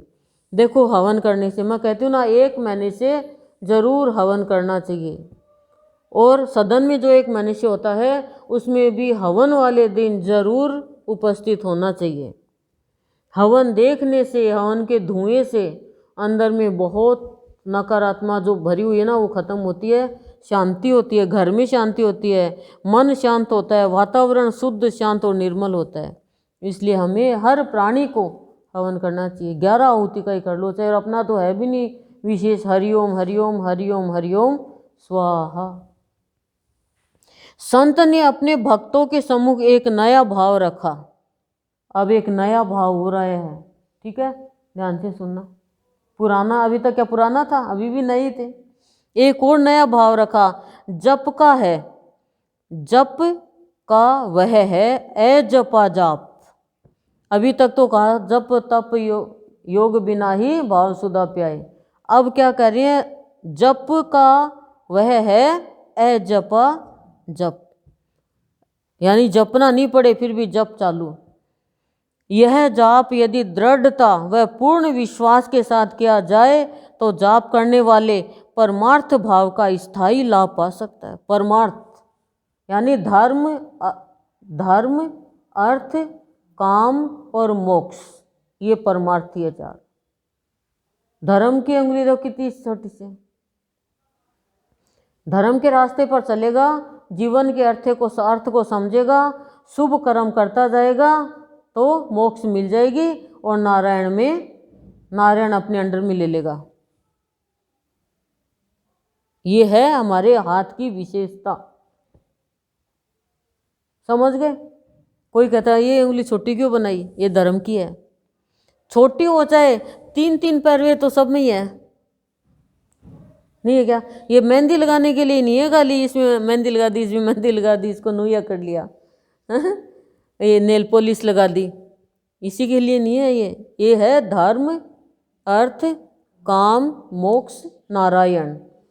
धर्म के रास्ते पे चलने वाला जीवन के अर्थ को जान पाएगा और काम अच्छे करेगा, शुभ करेगा तो मोक्ष मिल जाएगी, नारायण की प्राप्ति हो जाएगी। फिर नारायण दबोच लेगा ऐसे, नहीं तो इन चारों में नारायण को ले लो, पास में नारायण आ जाएगा। नहीं तो नारायण तो और भी छोटा और मोटा। जपा जाप, यह जाप यदि दृढ़ता व पूर्ण विश्वास के साथ किया जाए तो जाप करने वाले परमार्थ भाव का स्थायी लाभ उठा सकता है। स्थायी लाभ, ये नहीं थोड़ी देर का लाभ हो जाए फिर बाद में वापस वही हालत, सदा सदा के लिए। यह वह जप है जिसे बार बार नहीं जपना पड़ता। इसका तरीका आपने बतलाया। सुनो, इसका तरीका किसका? जपा जाप का। अपने मन को शांत करो इष्ट का ध्यान करते हुए। नहीं हो तो इष्ट को कहो, हे इष्ट मेरा मन शांत नहीं। विचलित मन से ध्यान करोगे चला जाएगा कहीं का कहीं। अपने दूसरा पॉइंट है, अपने इष्ट देव का नामोच्चारण करो पूर्ण विश्वास के साथ भीतर ही भीतर। ये जपा जाप किसी को पता ही नहीं चले। जैसे आप अंदर ही अंदर रोटी बना रहे हो और अंदर ही अंदर कोई की खराब बात चल रही है, या आपको कहीं जाना है तो आपके मन में, जैसे टिक्के में जाना आपको किसी के शादी में, हे भगवान जल्द से टिक्का हो जाएगा, आ जाएंगे, ये हो जाएगा, वो अंदर ही अंदर चल रहा है। और कोई अच्छी बात है तो अंदर ही अंदर खुशी का रहता है। कोई कहता है खाना बना रहे आज बड़ी खुश हो रही हो, अंदर ही अंदर अपने आप ही बात चलती रहती है, याद आती है देखो कैसे।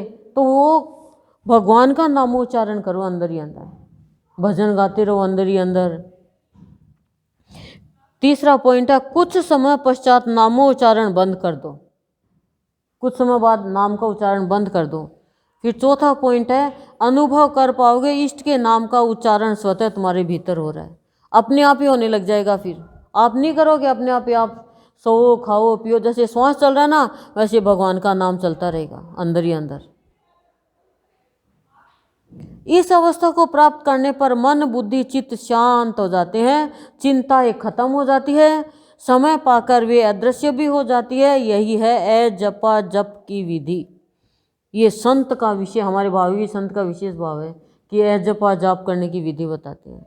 4 पॉइंट, पहले 5 पॉइंट बताया कि किसी का भी भला कर सकते हो आप, ये 5 पॉइंट, और इसमें जपा जाप की विधि बताई 4 पॉइंट की। फिर चिंता खत्म हो जाएगी, मन बुद्धि चित्त सब शांत हो जाएगी। यदि चिंता खत्म करनी है, मन बुद्धि चित्त शांत करना है तो यह जपा जाप करो। किसी का कल्याण करना है, विश्व में कहीं भी कोने में कोई बैठा है उसका भी कल्याण करना है तो आप वो 5 पॉइंट याद रखो। आप किसी भी विषय की भाव की चर्चा करते उसे बड़े ही सरल व सीधे शब्दों में बतलाया करते। आपके समझाने का तरीका भी बड़ा ही सरल व दिलचस्प होता। अपने जीवन के आधार पर उसका वर्णन करते ताकि इच्छुक श्रोता समझ कर ही रहते। भाव भक्ति व ज्ञान का समन्वय मनुष्य के शरीर में हृदय भक्ति भाव का, देखना भाव भक्ति का मनुष्य के शरीर में क्या हिस्सा है, हृदय भक्ति भाव का, मस्तिष्क ज्ञान का स्थान। उसी प्रकार ब्रह्म माया व जीव, कपास धागा व वस्त्र, ऐसे उदाहरणों के माध्यम से गूढ़ तत्व आपसे ही प्राणी जन जान पाते। मनुष्य सब कर्म करे पर कर्ता इष्ट को माने समझे, यह भाव उसे अति द्रुत गति से अग्रसर करता है, बहुत तेज गति से अग्रसर करता है यदि वो कर्ता भगवान को माने। वह कार्य करता हुआ भी कृतज्ञता ज्ञापन करता है अपने इष्ट के प्रति, कहकर काम तेरा नाम मेरा। हे प्रभु, काम तो तू कर रहा, नाम मेरा हो रहा है। विकारों से छुटकारा, इस विषय में आपने बतलाया। जिस प्रकार विकारों से छुटकारा बता रहे हैं अब। जिस प्रकार हवा या सूर्य की किरणों से संगम होने पर भीगे वस्त्र का पानी अदृश्य हो जाता है। गीले कपड़े हैं, हवा या तो तेज हवा चलेगी तो सूख जाएंगे, या सूर्य की धूप से। उसी प्रकार इष्ट का संग पा जाने पर काम, क्रोध इत्यादि स्वतः दूर हो जाते हैं। ये लो, इष्ट का संग पाने पर काम, क्रोध। और तभी बहनें कहती हैं यहाँ पे मेरा थोड़ा क्रोध कम हुआ है। बच्चे भी कहते हैं संडे को क्रोध कम हुआ है, संग मिल गया ना गुरुदेव का। किसी अन्य जगह जा रैन बसेरा करने लगते हैं, दूसरी जगह जाके रैन बसेरा यानी रात्रि में विश्राम करने लग जाते हैं। वो विकार क्यों? क्योंकि यहाँ तो इष्ट करने नहीं देगा, तो जिसको चाहिए उनके पास चले जाते हैं। रात्रि समय में सोने का तरीका भी आपने बतलाया। भोजन के पूर्व ठंडे पानी से स्नान करो। भोजन के सर्दियों में नहीं यदि संभव हो, अन्यथा हाथ पैर मुंह धोकर भोजन करो। आधे घंटे विश्राम करो, तब कहीं सोने जाओ। इष्ट का नाम स्मरण करते हुए उसकी मोहिनी मूर्ति मन मंदिर में बसाई। यही सोचते हुए सो जाओ कि तुम उसी की गोद में सो रहे हो। शरीर को पूर्णतया शिथिल कर। इसी प्रकार त्याग व भोग के विषय में बहुत ही सुंदर रूप से आपने प्रकाश डाला। बतलाया कि त्याग व भोग स्वतः होते हैं। मनुष्य कहता है कि उससे त्याग नहीं होता। श्वास लेना भोग है तथा छोड़ना त्याग होता है। जो स्वतः होता है, यदि अन्य वस्तुओं का त्याग व भोग भी स्वतः होता रहे तो कष्ट ही क्यों? जिस प्रकार फल पक जाता है तो वह वृक्ष से स्वतः ही अलग हो जाता है, उसका त्याग हो जाता है, पर प्राणी चाहता है भोग ही भोग, त्यागना चाहता ही नहीं, अतः कष्ट भोगता है। यथार्थ बात तो यह है कि वह क्या त्यागेगा? यदि उसका अपना कुछ हो तब तो कोई बात भी, अपना तो कुछ भी नहीं, अपना शरीर भी तो उसका अपना नहीं, फिर देना तो पाना है। आनंद पुष्प में ये बात। एक प्रभु भक्त था, वह जब गरीबों को भिक्षा प्रदान करता तो संकोच से अपना मुंह नीचे रखता, उन्हें न देख पाता। किसी के पूछने पर उसने बतलाया कि जब वह ऐसा करता तो उसे शर्म आती है, कारण लेने वाले उसे ही दानी बतलाते हैं, जबकि उसका अपना कुछ भी नहीं, सब कुछ उस महामयी शक्ति का ही है। अतः लज्जा से अपना मुंह नीचे झुकाए हुए वह गरीबों को देता रहता। यह भी भक्त का एक अनूठा भाव है त्याग के प्रति। आप समझाते कि हमें किसी से दुर्व्यवहार या अभद्र आचरण न करना चाहिए।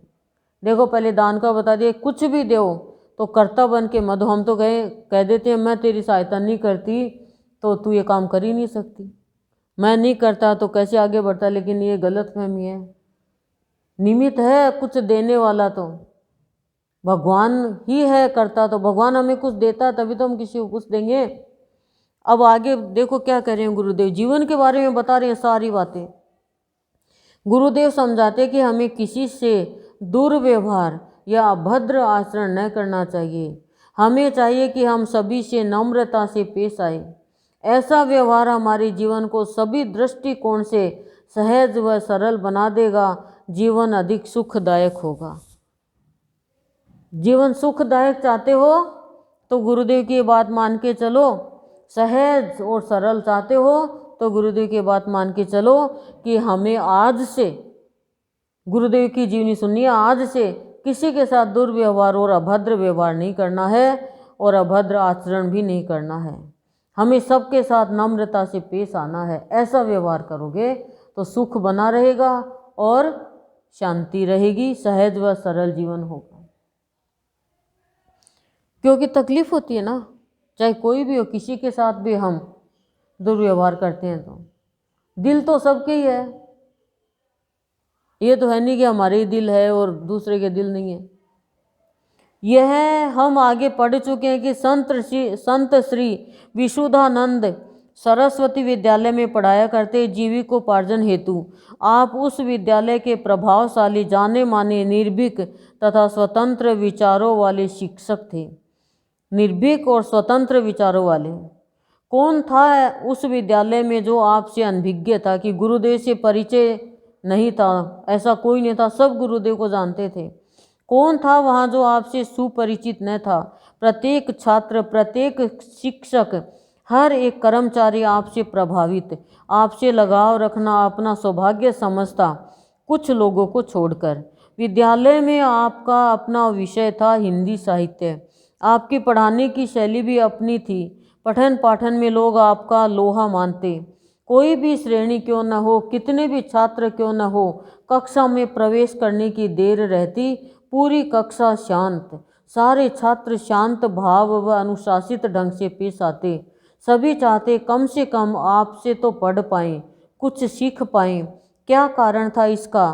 कारण था आपका पठन पाठन पर पूर्ण अधिकार, आपका मृदु व्यवहार, आपका तेजस्वी चरित्र, आपका प्रभावशाली व्यक्तित्व है।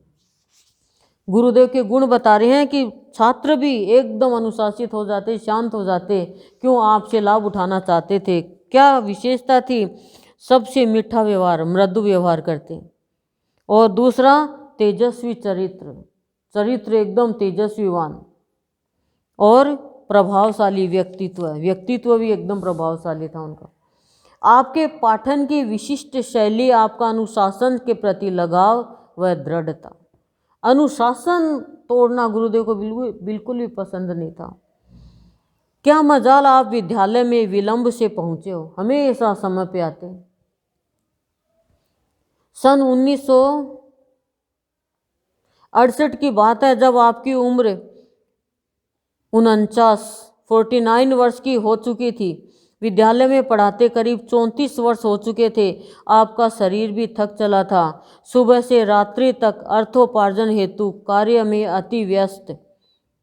मतलब 49 साल के हो गए तो बता रहे हैं। आपकी मानसिक व शारीरिक अवस्था देख आपके सम्मुख आने वाले सत्संगी प्रेमी आपसे आग्रह करते कि आप विद्यालय में पढ़ाना छोड़ दें।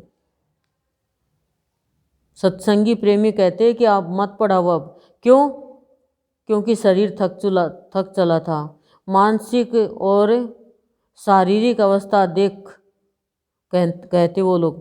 पर आप क्यों सुनने वाले थे? पूरे परिवार की दैनिक आर्थिक जिम्मेदारियां जो सम्मुख थी। आप कहा करते स्कूल मैं छोड़ूंगा, पर ऊपर वाले का संकेत मिलने पर अन्यथा काम करता रहूंगा और आगे बाबा जाने। 11 जनवरी 1968 पौष शुक्ला एकादशी वार बृहस्पतिवार को संध्या समय आपने इच्छा व्यक्त की कि आप अब विद्यालय छोड़ना चाहेंगे। कुछ दिनों पश्चात ही आपको अज्ञात से संकेत मिला, स्कूल छोड़ दे, तुरंत छोड़ दे। अब क्या विलंब था? दूसरे दिन ही विद्यालय गए, मंत्री के नाम पर त्यागपत्र लिख सौंप दिया प्रधानाध्यापक को। यह सब कुछ बहुत ही अकस्मात हुआ। प्रधानाध्यापक ने, अन्य शिक्षक वृंदों ने, मित्र मंडली ने समझाने का अथक प्रयास किया, पर सब असफल। क्या किया जाए? ऊपर वाले का आदेश जो था, अपना स्वयं का होता तो कुछ सोचा भी जाता। यहाँ तो स्वयं का कुछ था ही नहीं। जो कुछ भी था बाबा का था, अपना था ही कब? जब तक स्वयं को न पहचान पाए। स्वयं को पहचानना सोहम भाव से सुसज्जित हो गए। इष्ट से गहरा गठबंधन बंध ही गया। बाबा ने ऐसी गांठ बांधी, शरीर खोलना तो दूर, ढीली भी न कर पाए। खोलना या ढीला करना था ही किसे? विद्यालय के साथियों ने विदा दी प्रेमाश्रु बहाते बहाते। आप सरताज जो थे उनके, कितनों के मित्र, कितनों के सहपाठी, कितनों के पथ प्रदर्शक, विद्या मंदिर के साथियों ने हृदय उद्गार यूं अर्पित किए। विधि ने बनाए विश्व, कुसुम कांटे साथ साथ, एक सुखदाई एक दुख विधान है। एक मिलते ही मात्र प्राणों को हर लेता, एक का वियोग ही दुखदाई महान है। पुष्प के समान सुखदाई नंदलाल रहे, हंसते हंसाते आज हमको रुला रहे। जाते हो स्वेच्छा से तो जाओ, सुखी ही रहो, भूल जाओ भूलों को, मयंक को क्यों भुला रही। विदाई की घड़ी भी जल्द जल्द आ रही थी। साथियों ने हृदय विदारक अभिनंदन पत्र अर्पित किया। संत को साथी जान बंधु मान, विदाई के वंदनीय बंधु श्री नंदलाल जी शर्मा के कर कमलों में। सब परेशान हो रहे हैं, गुरुदेव ने छोड़ना चालू कर दिया ना, अब समय हो गया, कल करेंगे। अब बस विदाई का ही चलेगा, ये छात्रों का और इनका। ओम शांति शांति शांति प्रशांति।